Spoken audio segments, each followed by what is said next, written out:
Hi, welcome back to Serging Tip Clips. I have discovered a new stitch where you can do weaving through the stitching, and it's really cool. I call it the woven cover stitch.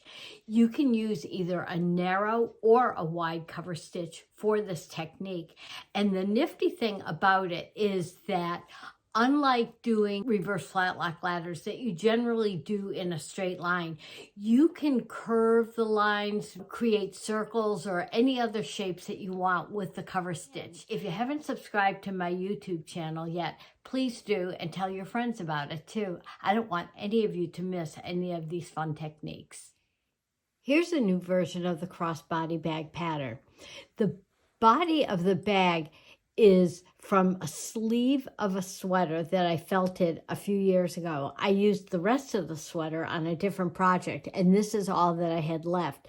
And it was such a pretty color that I thought, I'd like to figure out a small project that won't take up more fabric than the sleeve has. And I put the pieces of the crossbody bag pattern on it. I said, ooh, perfect, very little waste. So this is felted wool. And I stabilized the back of it with a lightweight fusible fleece. I'll just show you a scrap piece of that over here because I'll show you how I did the weaving on it. This was about what was left over other than a few really tiny little pieces. And I threaded up my machine for 3-thread wide cover stitch. And I have 8-weight cotton thread in the chain looper. I left all of my tensions on the default setting, and my stitch length is 3.6 on this. And this is the yarn that I used. I've had this yarn forever. It's one of those thick and thin kind of cool yarns, and it's variegated in color.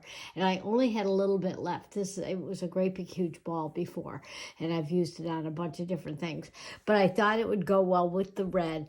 And I wanted the 8-weight thread in the chain looper because I thought it would stand up well to the bulk and the texture of this yarn. I'll show you the back as well. And this is why it's kind of cool to use the cover stitch for this because, again, you can create circles. And I snapped on my C23 foot for the clear curve foot. And I was able to get these really nice little arcs and circles.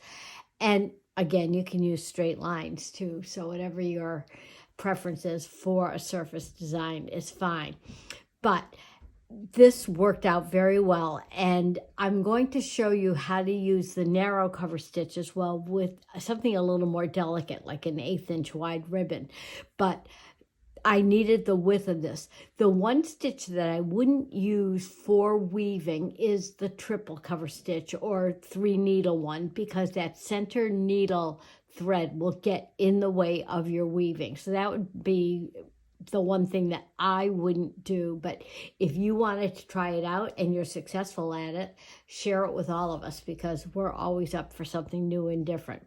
So I'm going to put this aside and show you the sample that I stitched out. As you know, you always stitch with your fabric wrong side face up for the decorative thread in your chain looper to show on the right side of your project. Here are my 2 needle threads, and those threads I matched as closely as possible to the fabric of the bag itself. And I just did a little sample stitching here. This is actually just a very short bit of the actual thread that I used in the chain looper, and it's a variegated thread, but I thought for the camera this would show up a little bit better. So let's take a close look at this and see how we weave. Here's the needle that I used for weaving. It had a very long eye and a rounded tip, and also because it wasn't straight, it had this little bend in the needle. It worked well because if I kept this pointed up, it avoided snagging the wool of the bag itself. So my little trick for getting the yarn into the eye of this was to cut it at a spot where the yarn was very thin, and I could easily get that through the needle.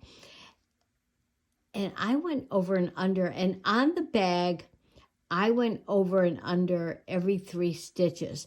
But that is a choice that you can make. You can vary it. You can be uniform, whatever suits you. But I highly recommend doing some experimenting, both with colors and your weaving technique.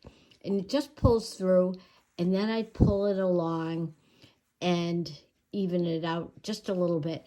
And what I like to do with this thick and thin yarn, because it is so puffy, I thought it was kind of cool just to kind of pull on it a little bit to loosen it up and give it that kind of a bumpy look as it went along. I thought that was kind of dimensional and pretty on that. On this one, the 8-weight thread held up very nicely and was bold enough to stand up to the texture and the thickness of this yarn. Let's try looking at the narrow cover stitch. I'm going to use a 12-weight thread, and we'll use a 1/8 inch wide ribbon that is a satin ribbon, just anything that you can buy at a craft store. The base fabric of this is a quilting weight cotton, and I fused the same lightweight fleece to the back of it. My stitch length was 3.5. I kept all of the tensions on the default setting for both the wide cover stitch as well as this one, the narrow cover stitch. And I'm back to one of my favorite weaving tools, the double-eyed needle. This one has a smaller eye that's perfect for 1/8 inch wide ribbon. I don't want something super wide only because the ribbon tends to fall out. It'll work, but I find that it stays put better in this. And again, I can go over and under. I might go over 3, maybe under 2 here.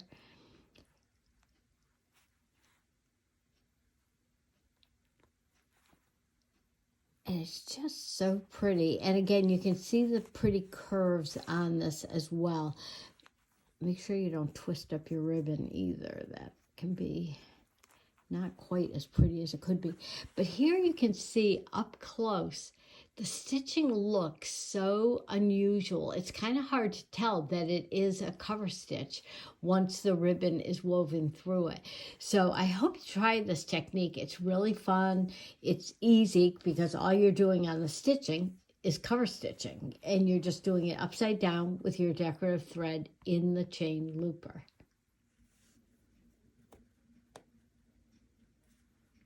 Thanks for joining me today. Leave your comments and questions below, or you can email me directly, gail@gailpatrice.com. See you again soon. Happy sewing and serging.